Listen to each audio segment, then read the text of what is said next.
Si yo no hubiera sabido que iba a ser tan buena en la cocina, hubiera empezado por ahí, hubiera estudiado para ser chef.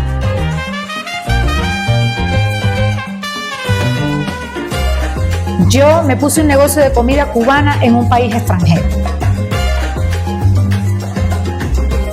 H de la Flaca.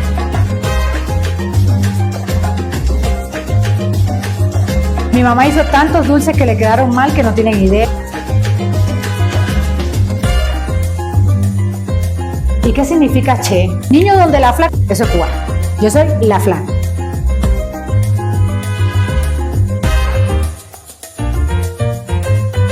Se sube el espíritu. Yo también creo que se me sube algo así cuando yo tengo que grabar. No sé explicarlo.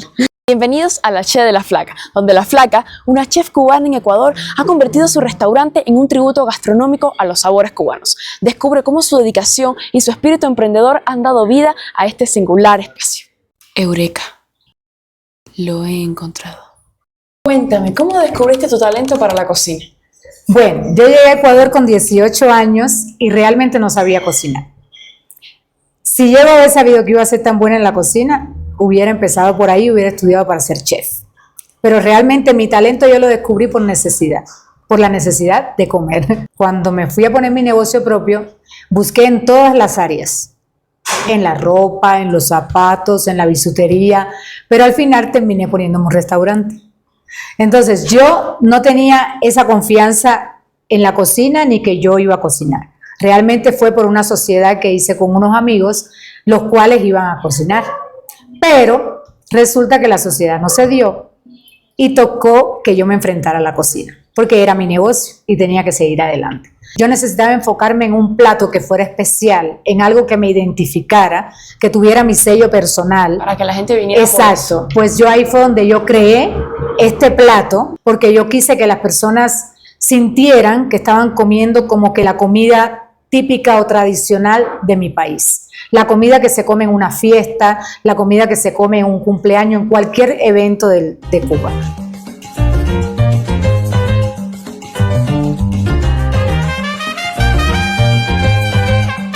¿Cómo nació H de la Flaca? Nosotros comenzamos con el nombre H Pizza. Un día estando en mi casa, yo dije, no, necesito encontrar un nombre con el que los cubanos me identifiquen. O sea, identifiquen el local. Y me surgió la palabra Che, porque yo me acordaba que en Cuba las personas decían, H para ti, o tú tienes H. Como iba a poner pizza, pues dije H Pizza. Realmente no funcionó mucho el tema de la pizza. Y luego yo escuchaba que los clientes que venían al local decían, ¿estoy en el H o estoy donde la Flaca? La flaquita, porque como yo era muy flaquita, entonces yo dije, ay, yo creo que tengo que cambiarle el nombre. Le voy a poner H de la Flaca, porque así la gente se ahorra el trabajo de decir, ¿estoy donde la Flaca? O estoy en el H. Entonces yo dije, H de la Flaca. Luego apareció otra pregunta. Los clientes me decían, ¿y qué significa Che? Y yo decía, no, palabra sabia, pues, ¿qué significa Che? Dije, no, yo tengo que buscar qué significa Che. Entonces imprimí un cartel grandote que decía, H, palabra yoruba, que significa poder divino, todo lo que ha sido creado por Dios. Y en este caso, el H significa buena suerte, buena vibra, todo lo bueno que puede existir. Por eso decimos que una persona tiene H, o que un negocio tiene H, o que el H es muy bueno en la vida, porque obviamente todos tenemos que tener ese poco de H para que todo nos salga bien. Entonces yo dije, chévere, ay, me gustó, encima le atiné, ¿no?, al significado y al nombre. Dije, ya pues, H de la Flaca.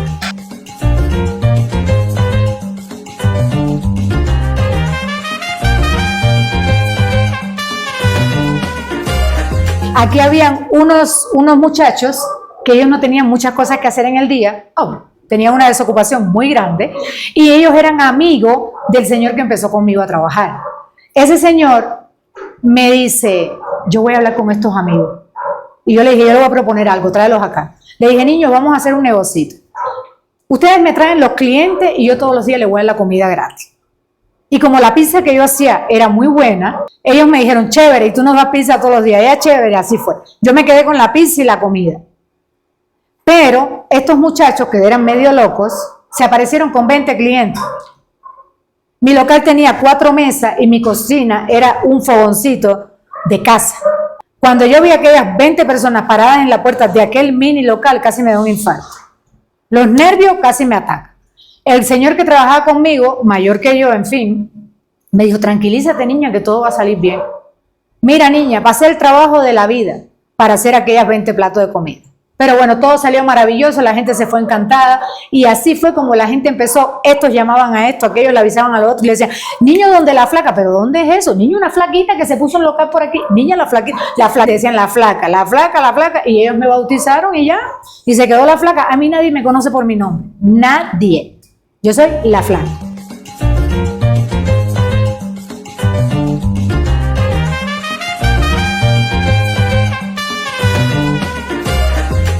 ¿Qué tipo de comidas ofreces?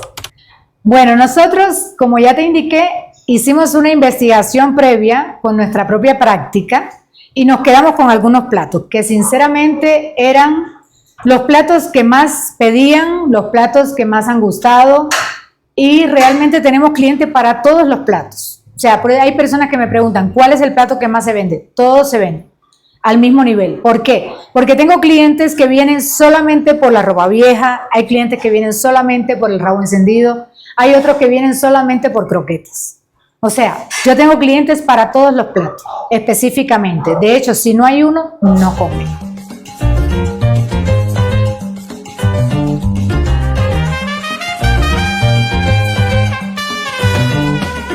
En el caso de los platos, por ejemplo, nosotros hacemos en cerdo, hacemos la chuleta de cerdo, la costilla de cerdo, el bistec de cerdo. Los tres son diferentes. Tienen cosas en común, pero son diferentes. En el caso de la res, hacemos la ropa vieja, hacemos la cola de res como rabo encendido y hacemos las costillas de res, que también son una especie como de seco de chivo. En el caso del pollo, utilizamos el pollo completo. Las piernas y las pospiernas las utilizamos como pollo frito y pollo a la barbacoa. La pechuga entera la usamos como pollo a la plancha y pollo apanado. Y las alitas, completa la pieza, le ponemos salsa barbecue, aunque siempre precocinamos el pollo primero para que tenga su sabor especial. Yo me sonrío porque el pollo a la plancha específicamente surgió, no es pollo a la plancha en sí, es un pollo como jugoso, la parte de la pechuga. Pero ¿qué pasa? Que yo tenía un cliente que cada vez que venía me decía, yo quiero el pollo sin apanadura. Sin apanadura. Tú no me lo puedes hacer sin apanadura. Un día ya me cansé tanto del señor que le dije, espérate ahí que yo te lo voy a hacer. Y cogí, lo puse en el sartén y ese rato, le puse lo que yo quería y punto, se lo serví. ¡Ay, wow! Me encantó ese pollo a la plancha. Y él fue el que bautizó ese pollo como pollo a la plancha. O sea, realmente no existe aquí pollo a la plancha. Yo no hago el pollo a la plancha como se hace en el país. Por eso hay mucha gente que viene y dice, pero esto no es pollo a la plancha. No, claro que no. Es bautizado así por mis propios clientes. En el caso de los postres, yo no hacía ningún postre. No hacía. De hecho, no tengo talento para la repostería. Pero mi mamá viene de Cuba. Ella sí era muy buena haciendo postres en Cuba. Muy buena. Con los recursos que tenía y con lo poco que había, pero ella se la ingeniaba para que le salieran espectaculares. Bueno, entonces yo le dije, mami, ¿sabes qué? Necesito que me hagas unos postres. Y por ahí comenzó en cambio la fusión de los postres, porque esa fue una gran locura. No nos volvimos obesos por falta de tiempo. Mi mamá hizo tantos dulces que le quedaron mal que no tienen idea. Realmente comimos tantos dulces, mis hijos y yo, que pensábamos que nos íbamos a volver diabéticos. Pero gracias a Dios ya le cogió el punto y hoy por hoy los dulces que hacemos a diario son dulces que ya ella le cogió el punto exacto y que tienen nuestro sello particular. Nosotros hacemos tartaletas de coco, de guayaba, de frutilla o del sabor que el cliente escoja. No hacemos grandes cantidades de dulce, pero sí cuando nos hacen un pedido especial, al menos sí tenemos una carta bastante grandecita donde los clientes escogen otro tipo de dulce. Pero así fue como surgieron los postres en nuestro local. Por eso son propios, por eso los hacemos como nosotros queremos y tienen nuestro sello personal. Y son inconfundibles. Son un restaurante muy completo porque dan el plato principal y tienen postre. Claro. Tengo otro problema con el café. Nunca he hecho café. Realmente nunca he hecho café porque aquí había un señor y él tenía un local en la calle 8, que le dicen la calle 8, que era muy pequeñito y solo vendía café. Entonces a mí no me parecía también abarcar esa parte del mercado porque realmente yo daba paso a que ellos también tuvieran participación en sus negocios. porque realmente todo el tiempo era que la flaca absorbe el tema de la comida, que la flaca, ¿ve? Los clientes. Entonces yo a mis clientes sí los enviaba al local del señor para que consumieran el café.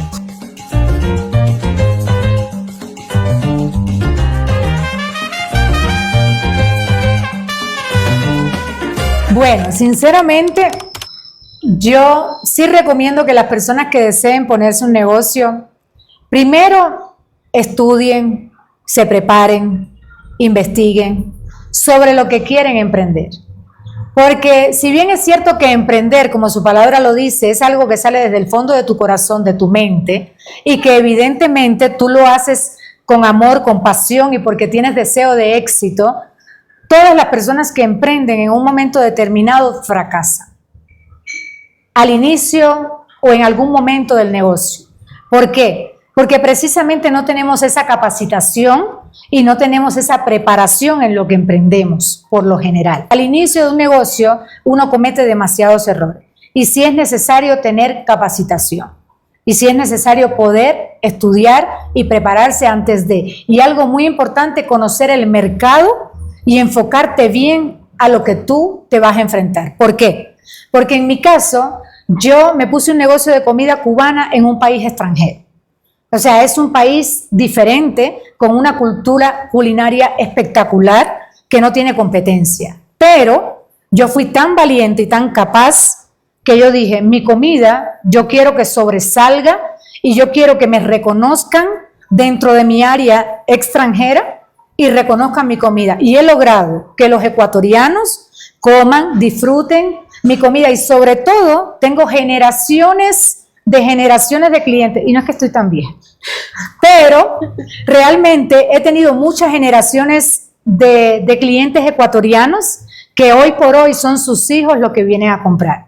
Es que esto también es un negocio familiar. Es un negocio familiar, o sea, mis niños desde que nacieron tenían 1 año y 9 meses, pero desde que aprendieron a hablar se paraban en la puerta del local y decían, cubano, oye cubano, ven, que tenemos abacoa, chuleta, pollo. Entonces yo les daba caramelo para que le dieran a los clientes y ellos se los regalaban nuevamente a ellos se lo guardaban en los bolsillos y a veces tenían los bolsillos así, llenos de caramelo. Entonces ellos al final era un giro extraño con las golosinas y los clientes, pero los clientes los conocen a ellos desde que eran pequeñitos. Por eso todos llegan y dicen, los niños, ¡ay, qué grande los niños! Porque los conocen de siempre. Y hoy por hoy los que nos representan en los eventos son ellos. Porque ellos son los que son mi mano derecha. De hecho, los fines de semana ellos son los meseros del local. Porque evidentemente les gusta y es su negocio. ¿Quién mejor que ellos para que conozcan desde ahora lo que en un futuro será de ellos? Bueno, nosotros nos encontramos en la ciudad de Quito. Estamos específicamente en el sector de la Concepción, paralelo al Supermaxi del antiguo aeropuerto, en este caso Centro Comercial Bicentenario. Nuestro local está en la Cristóbal Sandoval, entre Jaime Chiriboga y Avenida Brasil. Aquí nos pueden encontrar todos los días, excepto jueves, que es el único día de la semana que cerramos, de 10:30 de la mañana a 6 de la tarde. Estamos listos para recibirles a todos. Si quieren comer bueno, bastante y barato, pueden venir. Aquí tenemos plato grande que pueden compartir 2 o 3 personas fácilmente. Pueden hacer apuestas si desean y les voy a servir con muchísimo gusto. Créanme que todos van a quedar satisfechos.